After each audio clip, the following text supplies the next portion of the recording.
आत्मीय भाइयों एवं बहनों प्रणाम। आपको पुस्तक स्वस्थ सुंदर बुद्धिमान व संस्कारवान शिशु को जन्म कैसे दें,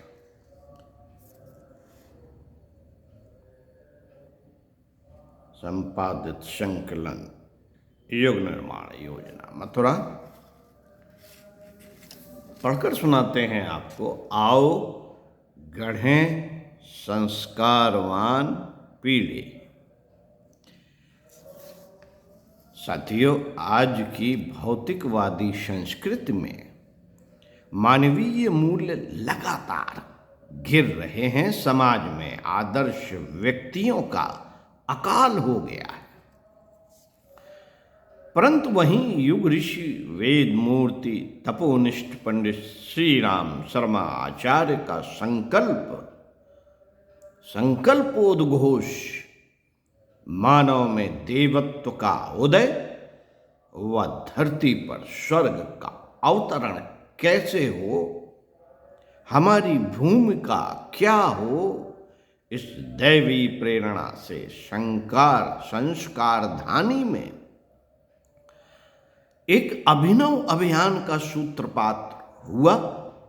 दिनांक 21 सितंबर 2012 को स्त्री रोग विशेषज्ञ,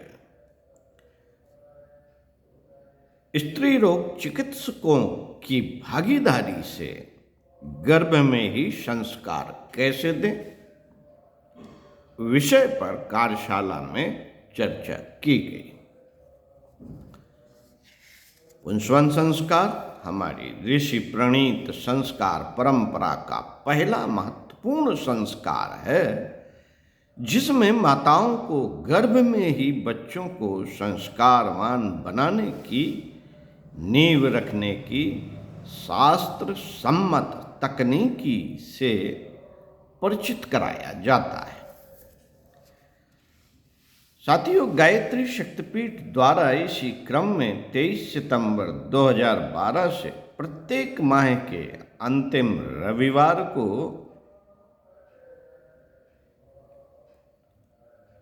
सामूहिक पुंसवन संस्कार का नियमित आयोजन किया जा रहा है।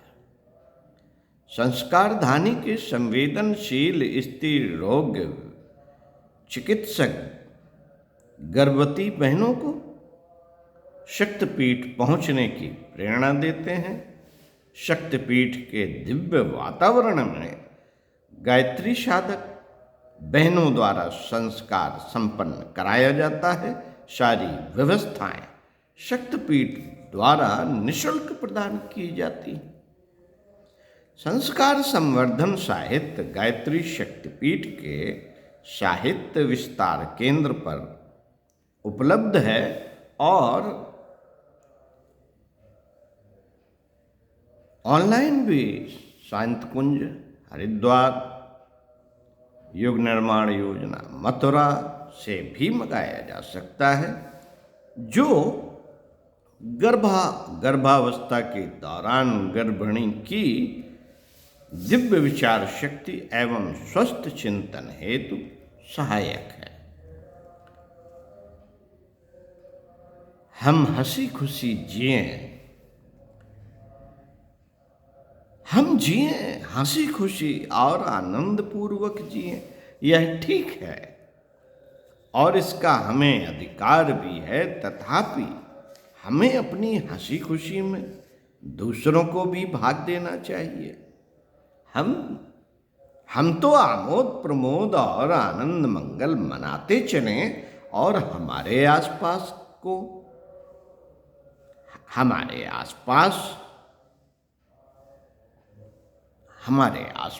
का समाज दुख और आंसुओं से भीगता रहे तो हमारी हंसी खुशी एक सामाजिक अपराध है।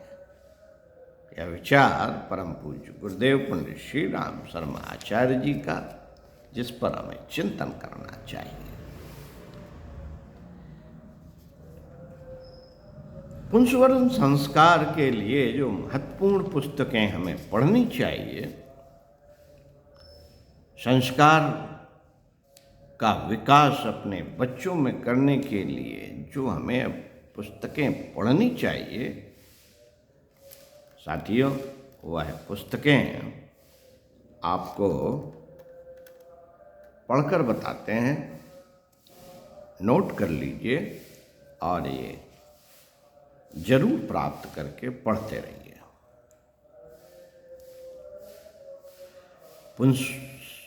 नंबर 1, पुंसवन संस्कार विवेचन।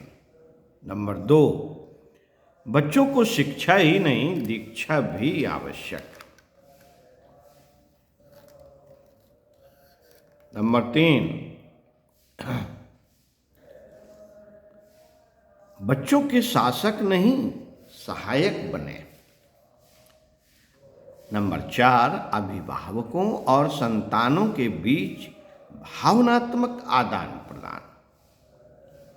नंबर 5, त्योहार और व्रत। नंबर 6, बच्चों का निर्माण परिवार की प्रयोगशाला में। नंबर 7, शिक्षा ही नहीं विद्या भी। नंबर 8, पारिवारिक जीवन की समस्याएं। नंबर 9, गृहस्थ जीवन एक तपोवन। नंबर 10, गृहस्थ योग एक सिद्ध योग। नंबर 11, मित्र भाव बढ़ाने की कला। नंबर 12, सुख और शांति का आधार आदर्श परिवार।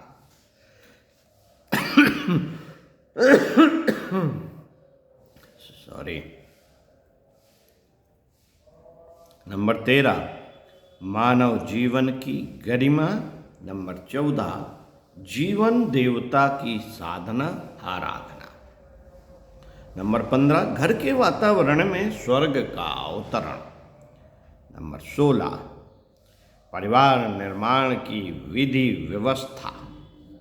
नंबर 17, समग्र संवर्धन, समग्र स्वास्थ्य संवर्धन कैसे हो।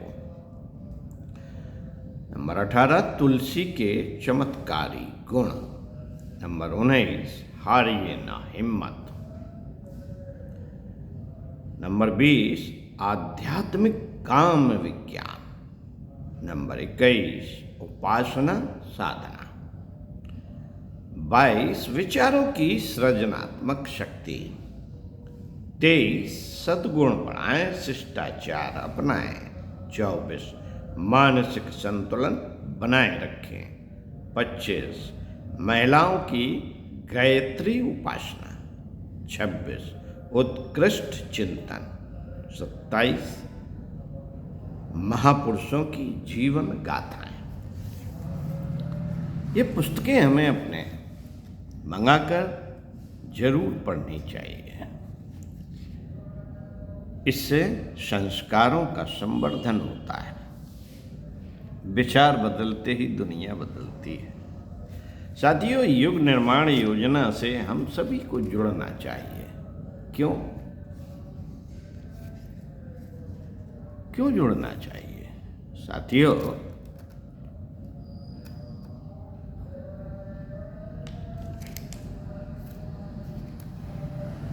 आइए आपको इसका एक परिचय बताते हैं। लक्ष्य एवं उद्देश्य। युग निर्माण योजना का लक्ष्य एवं उद्देश्य। पहला, मनुष्य में देवत्व का उदय, धरती पर स्वर्ग का अवतरण। 2, व्यक्ति निर्माण, परिवार निर्माण, समाज निर्माण। 3, स्वस्थ शरीर, स्वच्छ मन और सभ्य समाज। योजना के उद्घोषक विस्तारक वेदमूर्ति तपोनिष्ठ योग ऋषि पंडित श्री राम शर्मा आचार्य एवं वंदनीय माता भगवती देवी शर्मा। हमारे 3 समर्थ आयाम।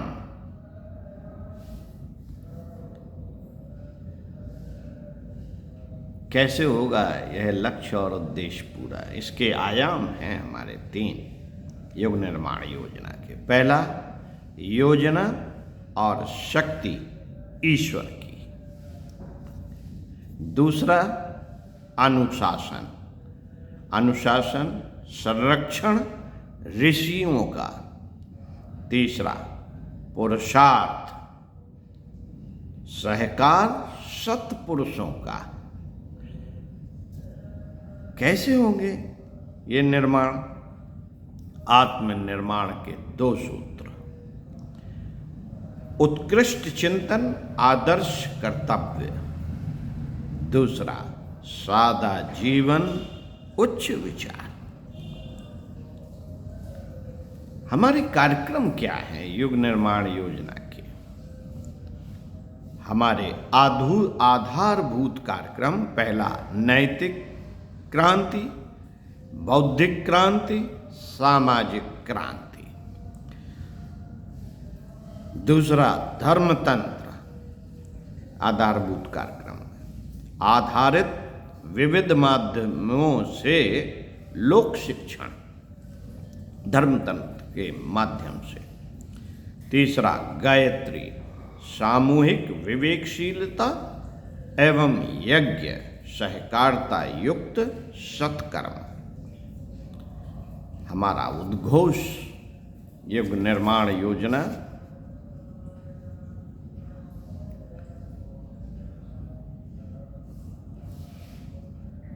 का हमारा उद्घोष है, हम बदलेंगे युग बदलेगा, हम सुधरेंगे युग सुधरेगा। दूसरा उद्घोष है 21वीं सदी उज्जवल भविष्य।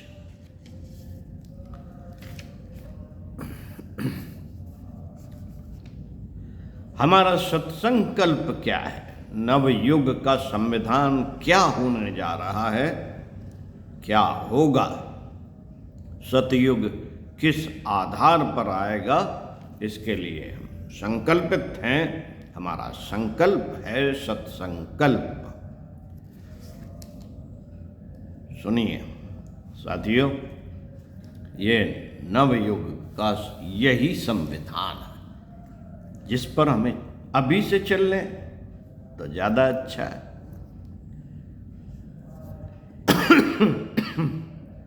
नंबर 1, हम ईश्वर को सर्वव्यापी न्यायकारी मानकर उसके अनुशासन को अपने जीवन में उतारेंगे।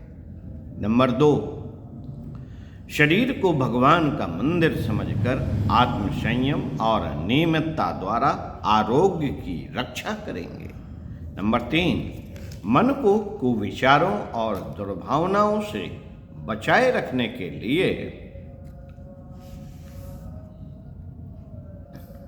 स्वाध्याय एवं सत्संग की व्यवस्था रखे रहेंगे।